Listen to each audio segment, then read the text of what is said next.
得咁犀利啊！係啊，好啦，咁啊，我呢度代表永安旅遊多謝大家嚟臨參加今次嘅活動，希望大家咧有一個開心愉快嘅晚上。係啦，咁啊，每一位朋友都懷住最激動開心嘅心情咧參與呢個今晚嘅盛會當中嚟咧，好期待我哋嘅嘉賓嘅稍後就會登場㗎啦。係啊，非常之開心，我哋再自我介紹一下先啦，好唔好？好啦，我係今日嘅大會司楊堅偉。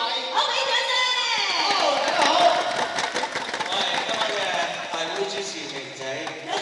明哥，我明哥。明哥，係啦，大家好，我係李子欣 Marco，你哋好嗎？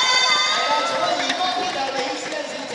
好啦，咁今日咧好榮幸喺呢度咧，我哋請到永安旅遊中國部助理總經理冼佩芳小姐嚟啦。喺呢度，佢企起身同大家揮揮手，答謝大家嘅。俾啲掌聲。